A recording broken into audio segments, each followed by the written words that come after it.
ده مسائل Batra Daf here. We're continuing from Daled Amud Bet by the Mishnah.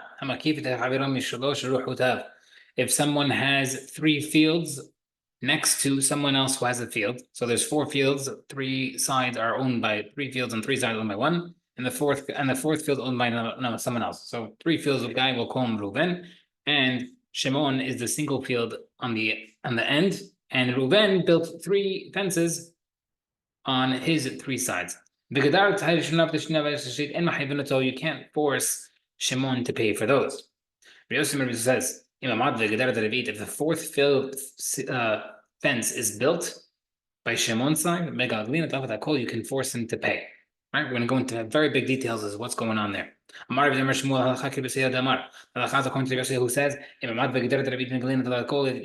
if the fourth wall is built, you force him to pay everything. Doesn't make a difference whether Reuben or Shimon did it. Doesn't make a difference who built that fourth one. You could still force him to pay. Itmar. When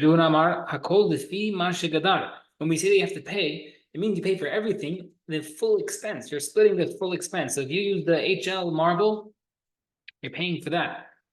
On the opposite way, however, you don't have to pay for the full value.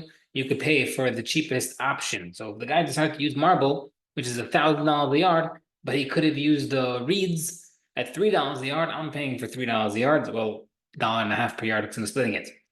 Next. How do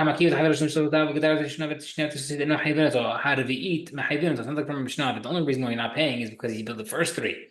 But if he sounds like we built if the other guy built all four, then you are going to make Shimon pay for the money. But the next part of the Mishnah says, Rabbi Yosef says, if he builds the fourth one, you make him chayav. So based on when it makes that he holds according to Yosef, it's referring to that you make him pay for the full expense. I know that's the difference between Tanakama and Rabbi Yosef. Tanaka holds that you have to pay. You can make him pay, yeah, 100%, but you only make him pay for minimum fencing, $1.50. Look, we don't make him pay for the marble.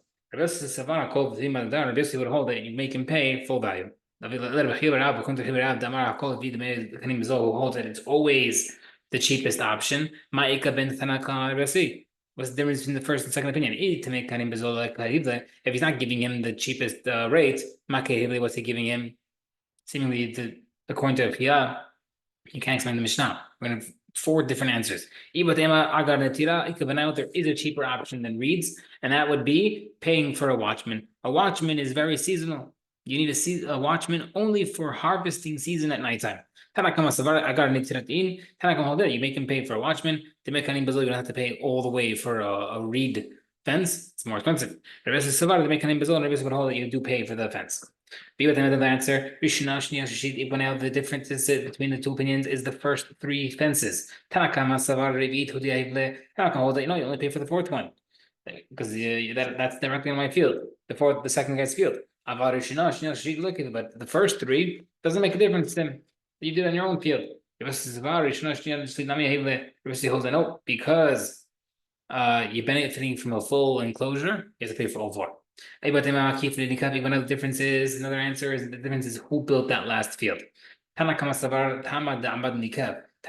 that the reason why he's paying for the field is for all four fences is because the Shimon was the one who built that fourth fence. They believe that's when he's paying for everything.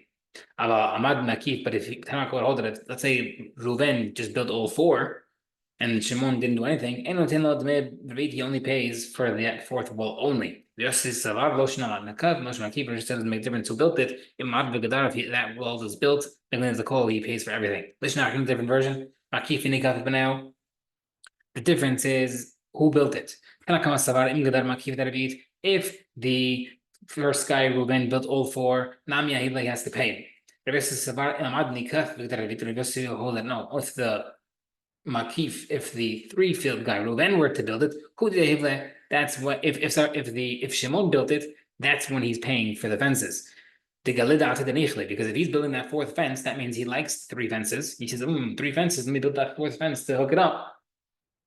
And therefore, that's when he's paying. Makif, but let's say the Reuven were to build the all four, he doesn't pay anything. Runya,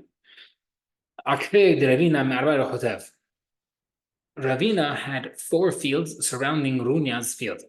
So Runya's field was completely surrounded by Ravina's fields, and Ravina built fencing around it. He tells Runya, pay me.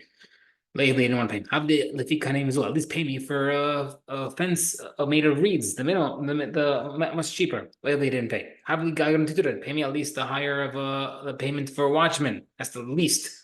Lately, didn't want to pay it. Yom Echad Havesh Dekal Dik. One day Runia was outside harvesting his palm trees. That I said, Ravina told the sharecroppers, go grab some dates in front of him. As he went to get it. And Runia stopped the sharecropper from stealing. Ravina says, obviously, if you're trying to stop people from stealing, that means you want your field protected. Because even if you have a goat that's wandering by, your field still needs protection. Ravina tells Ravina, a goat needs just to be yelled at. I don't need a protection to stop a goat. I could just yell at him. True. But you still need a person to stop him. Right? You need a person to stop the goat. So regardless, you need some type of protection. Pay me. For Psak. Rabbi told Brunia, Zil pays the go pay him with what he wants to be appeased. But if you don't pay him, I'll pay you with full, I'll charge you, Runya, with what Rabbi wants you to pay, which is full value. So pay him what he wants, the minimum amount of the watchman, the $10, whatever it is. Otherwise, I'm charging you for the full wall. Runya Zavan Arad Amisra de Ravina. Runya, another story. Runya, different location.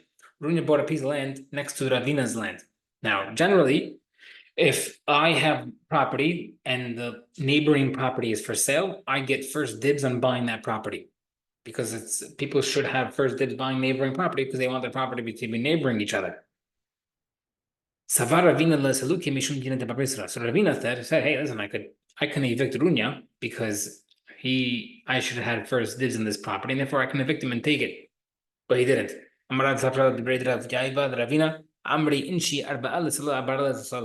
People say the reason why you shouldn't take it from him is because people say there's $4 for the hide and $4 to the tanner.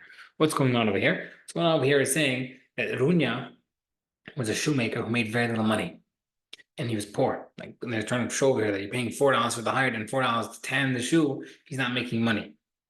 And therefore, because Runya was poor, the halacha and Baba Kama Masiab mentioned before that the exception to the neighboring property rule, yes, you do get first this, but if a poor person buys it, you can't evict him because Hazatun, he managed to buy property, let him keep it. And therefore, he did not evict Runya. New Mishnah. Kotel Hasir Shinafal. If a wall inside a courtyard collapsed, you can force the other guy to build it up to 4 amot. And after you build that wall, each neighbor is considered hazakah. You can assume that they both of them paid half. If it falls again, then they split it. But if say it was 8 amot, now you want to rebuild it, you can only force him to 4. You can't force him higher because that's the minimum.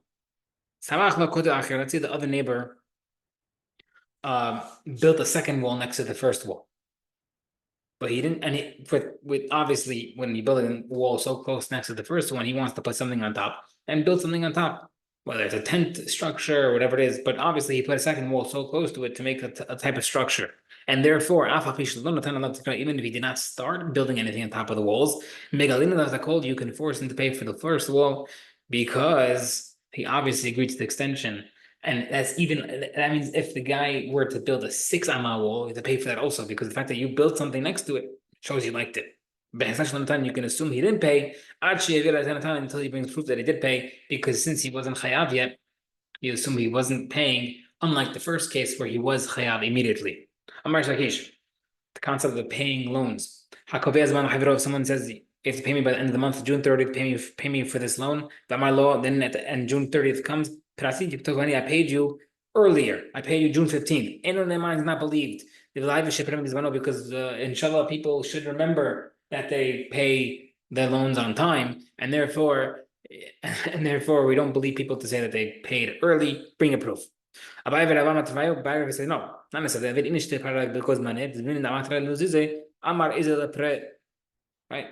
Abai and Rabba both say the opposite. No, a person should sometimes will pay early. He'll pay on June 15th because he'll find some cash. He'll get a dividend of some sort, and he'll pay it because he says, "Let me go pay him now on with that because I don't want him to bother me. Let me. I had the money now. Before I lose it, let me pay him off." No, Mishnah says, our Mishnah said in the case, you have a hazakah that the guy paid until you prove he didn't pay. So what's the case? If he says the case is talking about I paid you at the right time, the due date, obviously that he paid. So you should believe. So what's the case? It must be talking about a case that he's not believed because why? To paid you earlier. Therefore, we see the person pays on time, not early. Sorry, a person can pay earlier. Proof, according to Abai Rava, against Rish Lakish. The Gemara says not a proof. Shani Hacha, here is different. Every single row of stones is considered a next round of expenses. And therefore, yes, they could have paid it quote unquote earlier, but that's not considered earlier like a debt, June 15th versus June 30th. Every time you put another layer, you could charge the guy $10. And that's why he can, it's different than Rish Lakish's case of paying early. It's much different than that. Tashma, another proof.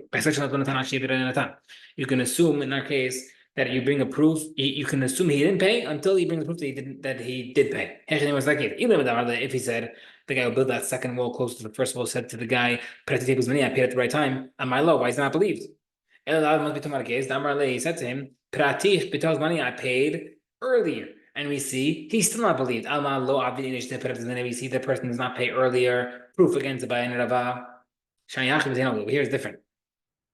This is different than debt. In general, by debt, a person does not pay early. A person may pay earlier according to Be'er because they want to kish the responsibility. But over here, because he's the only reason he'd be paying is if he builds that second wall and Betin finds him and says, "Listen, you paid that second wall, now you're chayav." So since there's a new hiyub in this scenario, and therefore he won't pay earlier because he's not chayav yet.